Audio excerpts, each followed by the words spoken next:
অসমত আৰম্ভ হৈ গ'ল হাইটেক ভোটাৰ আইডি কাৰ্ড। আপোনালোকৰ সকলোৰে বনাব লাগিব হাইটেক ভোটাৰ আইডি কাৰ্ড। আপোনালোকে হাইটেক ভোটাৰ আইডি কাৰ্ড কেনেকৈ বনাব, মই আজি এইটো ভিডিঅ'ত আপোনালোকক সম্পূৰ্ণ প্ৰচেছ ষ্টেপ বাই ষ্টেপ দেখুৱাই দিম। আপোনালোকে ভিডিঅ'টো সম্পূৰ্ণকৈ চাই ল'ব, স্কিপ নকৰাকৈ। আৰু যদি আপোনালোকে মোৰ চেনেলত নিউ হয়, মোৰ চেনেলটো ছাবস্ক্ৰাইব কৰি ৰাখি দিব।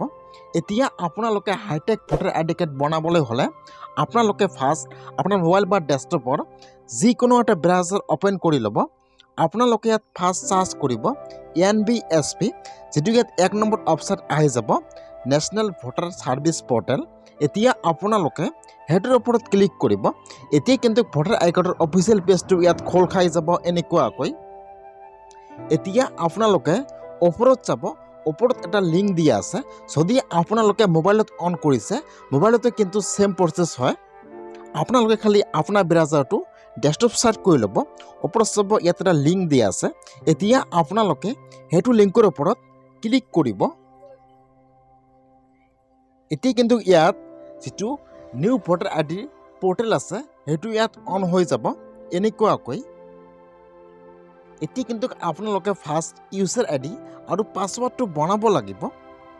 যদি আপোনালোকে ইউজাৰ আইডি আৰু পাছৱৰ্ডটো বনোৱা নাই, আপোনালোকে ইউজাৰ আইডি আৰু পাছৱৰ্ডটো কেনেকৈ বনাব মই সেইটো ভিডিঅ' অলৰেডি বনাইছোঁ। আপোনালোকে সেইটো ভিডিঅ' চাই আপোনালোকে ফাৰ্ষ্ট ইউজাৰ আইডি আৰু পাছৱৰ্ডটো বনাই ল'ব।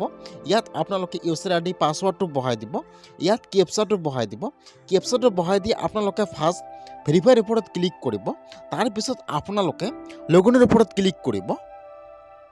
এতিয়া কিন্তু ইয়াত ভোটাৰ আইডি নিউ পৰ্টেলটো খোল খাই যাব এনেকুৱাকৈ। ইয়াত চাব যিটো 1 নম্বৰ অপশ্যন দিয়া আছে ফৰ্ম। এতিয়া আপোনালোকে ফৰ্মৰ ওপৰত ক্লিক কৰিব। ইয়াত চাব দিয়া আছে ফৰ্মছ। এতিয়া আপোনালোকে ফৰ্মৰ ওপৰত ক্লিক কৰিব। এতিয়া কিন্তু ইয়াত আপোনাৰ ওচৰত ফৰ্মবিলাক খোল খাই যাব এনেকুৱাকৈ। এতিয়া আপোনালোকে অলপমান তলত আহি যাব। ইয়াত চাব যিটো ইয়াত 8 নম্বৰ ফৰ্ম দিয়া আছে ফৰ্ম 8। এতিয়া আপোনালোকে ফৰ্ম 8ত ক্লিক কৰিব। এতিয়া ইয়াত ফাৰ্ষ্ট আহি যাব স্লেব, 2 নম্বৰ আহি যাব আধাৰ। যদি আপোনাৰ নামত আইডি বনাইছে আৰু আপোনাৰ ভোটাৰ আইডি কাৰ্ডটো আপোনালোকে হাইটেক ভোটাৰ আইডি কাৰ্ড বনাব বিচাৰে, তেনেহ'লে আপোনালোকে ইয়াত স্লেবত টিক মাৰ্ক দিব। ইয়াত কিন্তু আপোনাৰ আই কাৰ্ড নম্বৰটো আহি যাব।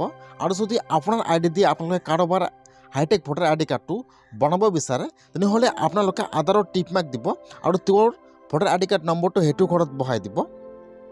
তাৰপিছত আপোনালোকে ইয়াত চাৰিমটাৰ ওপৰত ক্লিক কৰিব। ইয়াত এইটো অপশ্যন খোল খাই যাব এনেকুৱাকৈ।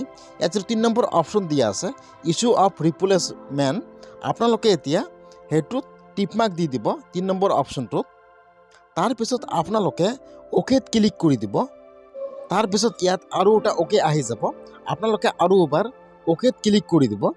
তাৰপিছত ইয়াত আপোনাৰ যিটো নাম আহি যাব, ডিষ্ট্ৰিক্টৰ নাম আহি যাব। আপোনালোকে ইয়াত তলত চাব দিয়া আছে নেক্সট, আপোনালোকে ইয়াত নেক্সটত ক্লিক কৰি দিব। তাৰপিছত ইয়াত চাব আপোনাৰ নাম আহি যাব ইয়াত, আৰু আপোনাৰ ভোটাৰ আই কাৰ্ড নম্বৰটো ইয়াত আহি যাব। আপোনালোকে ইয়াৰ পৰা চাই ল'ব। ইয়াত চাব দিয়া আছে আধাৰ নম্বৰ। ইয়াত আপোনালোকে যদি আধাৰ কাৰ্ড আছে ইয়াত আধাৰ কাৰ্ডত টিপ মাৰ্ক দিব আৰু আধাৰ কাৰ্ড নম্বৰটো বহাই দিব। যদি নাই আপোনালোকে ইয়াত টিপ মাৰ্ক নিদিব। তাৰপিছত ইয়াত চাব দিছে স্লেব, মাদাৰ, ফাদাৰ।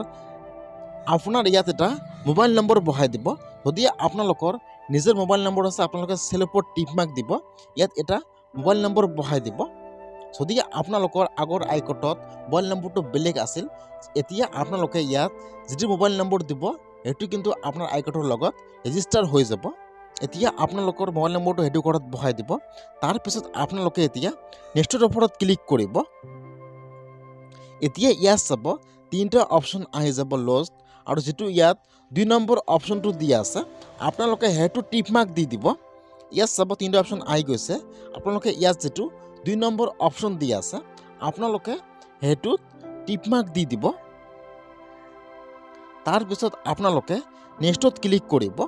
ইয়াত চাব 3টা অপশ্যন দিয়া আছে, আপোনালোকে ইয়াত যিটো 2 নম্বৰ অপশ্যন পাব আপোনালোকে সেইটোত টিপ মাৰ্ক দি দিব।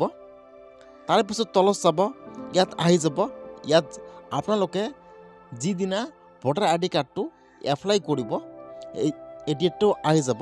তলত চাব আহি যাব প্লেচৰ নাম। এতিয়া যিটো আপোনাৰ প্লেচৰ নাম হয়, আপোনাৰ প্লেচৰ নামটো আপোনালোকে সেইটোত বহাই দিব। ডিষ্ট্ৰিক্টৰ নাম বা প্লেচৰ নাম আপোনালোকে সেইটো ইয়াত বহাই দিব। তাৰপিছত আপোনালোকে নেক্সটত ক্লিক কৰিব।